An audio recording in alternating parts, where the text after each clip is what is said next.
Hello प्यारे बच्चों, नमस्कार। आप सभी का बहुत बहुत स्वागत है। वार्षिक परीक्षा पेपर 2024-25 आपका पेपर रहेगा हिंदी का, कक्षा 9वीं का। उत्तर सहित पूरा क्वेश्चन पेपर मैं आप लोगों को बताऊंगा। पूरा पेपर अभी देख लो, फिर नहीं मिलेगा। जी हाँ बच्चों, आपने सही सुना है। यहाँ पर हम हिंदी के क्वेश्चन पेपर का पूरा सॉल्यूशन आपको बताने वाले हैं।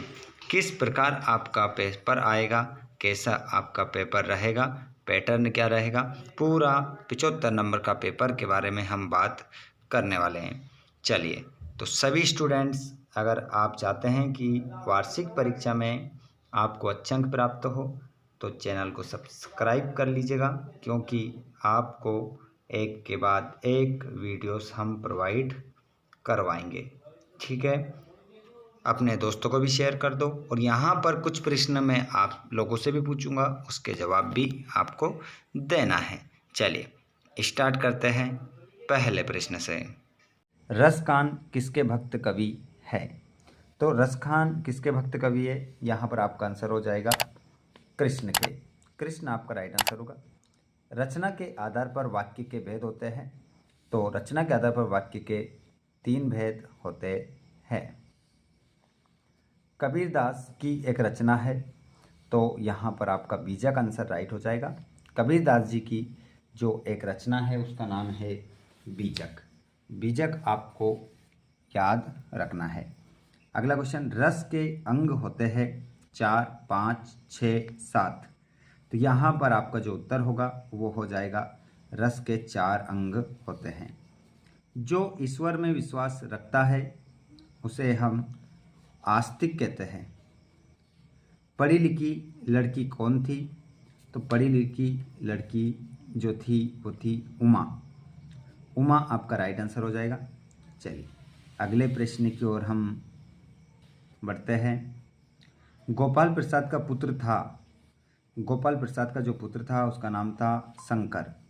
शंकर नाम था। 2 पदों के मेल से होने वाले परिवर्तन को कहते हैं। तो यहाँ पर आपका आंसर हो जाएगा समास। हवा का पर्यायवाची शब्द है, तो पवन आपका आंसर हो जाएगा। रौद्र रस का स्थायी भाव है, क्रोध आपका आंसर होगा। 2 बेलों की कथा के लेखक हैं प्रेमचंद होंगे। बताइए 2 बेलों का नाम क्या था? सभी बच्चे मुझे इस प्रश्न का जवाब देंगे कि उन 2 बेलों का नाम क्या था। आप बताइए। 2 बेलों की कथा पाठ प्रेमचंद ने लिखा है, लेकिन उस पाठ में जो 2 बेल आए थे उनका नाम क्या था? देखते हैं कितने बच्चे इसका सही जवाब देते हैं। अगला प्रश्न है आपका, एक भारतीय आत्मा को कहा जाता है? तो एक भारतीय आत्मा माखनलाल चतुर्वेदी को कहा जाता है।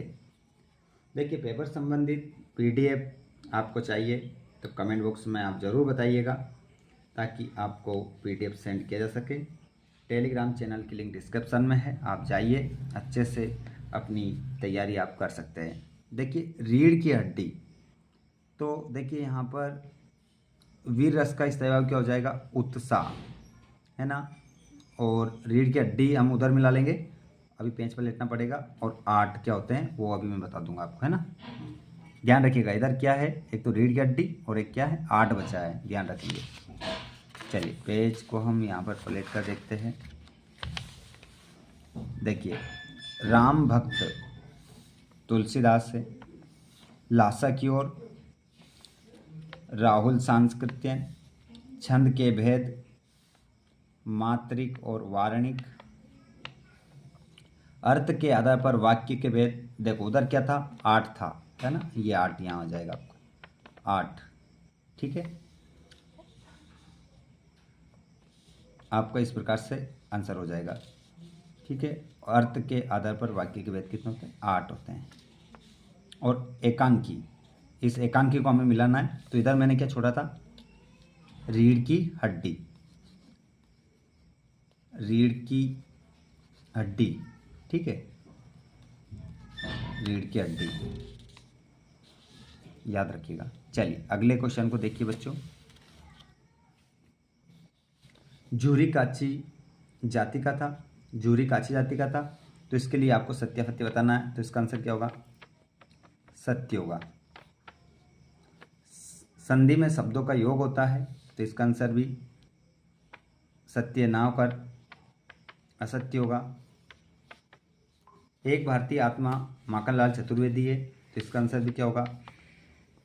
सत्य हो जाएगा। संचारी भाव 33 प्रकार के होते हैं, सत्य।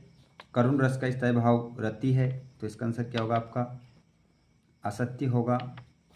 और कबीर एक समाज सुधारक थे, इसका आंसर भी आपका क्या होगा? सत्य होगा। ठीक है, अगला प्रश्न आप देखेंगे यहाँ पर, कबीरदास जी की भाषा का नाम लिखिए।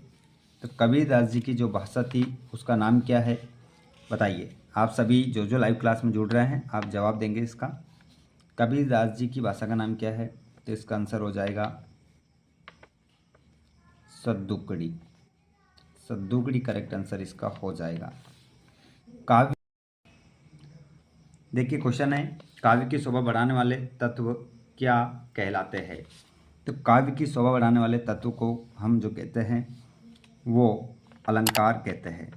हमने पढ़ा है, क्या कहते हैं? अलंकार। विद्यालय शब्द का संधि विच्छेद कीजिए। तो विद्यालय का अगर संधि विच्छेद करेंगे तो हो जाएगा विद्यादान आलय।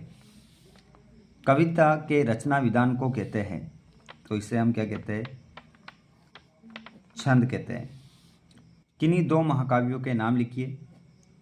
तो हम लिख सकते हैं यहाँ पर रामचरित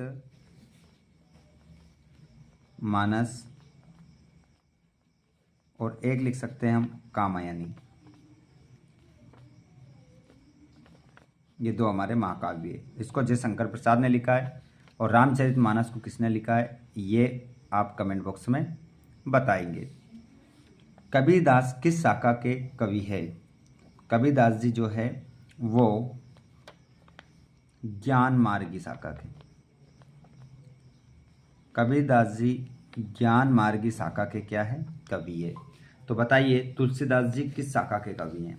आप जवाब जरूर दीजिएगा। चलिए फ्रेंड्स, यहाँ पर आप देखेंगे अगले सभी 2-2 नंबर के प्रश्न। संधि और समास में अंतर लिखिए।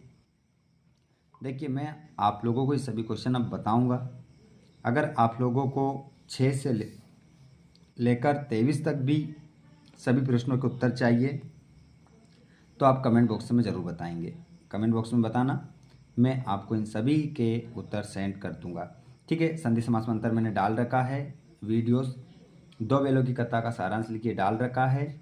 छोटी बच्ची को बेलों के प्रति प्रेम क्यों बढ़ाया डाल रखा है। इन सभी के आंसर हमने डाल रखे हैं पहले से ही ऑलरेडी। चैनल के प्लेलिस्ट में जाकर आप आंसर मिला सकते हैं। ठीक है, अच्छे से याद कर लीजिएगा। तो आपको कहीं और भटकने की आवश्यकता नहीं है, आगे भी देख सकते हैं आप पूरा क्वेश्चन पेपर। छोटी बच्ची को बेलों के प्रति प्रेम क्यों बढ़ाया, पूरा क्वेश्चन पेपर है। आंसर एक एक क्वेश्चन का उत्तर आपको मिल जाएगा। इनका जीवन परिचय भी आपको मिल जाएगा। पुस्तकालय पर अनुच्छेद लिखिए मिल जाएगा, नो प्रॉब्लम।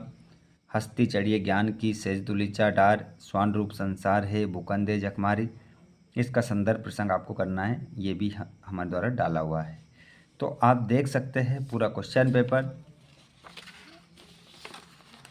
अगर आप अच्छे से इसको हल करेंगे तो यूँ मान के चलिएगा कि बहुत ही अच्छा स्कोर आप एग्ज़ाम में करोगे।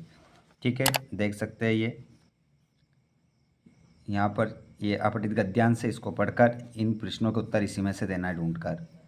शुल्क मुक्ति का एप्लीकेशन है, ये निबंध है, एक विषय पर आपको निबंध लिखना है। सभी क्वेश्चन 4 नंबर के।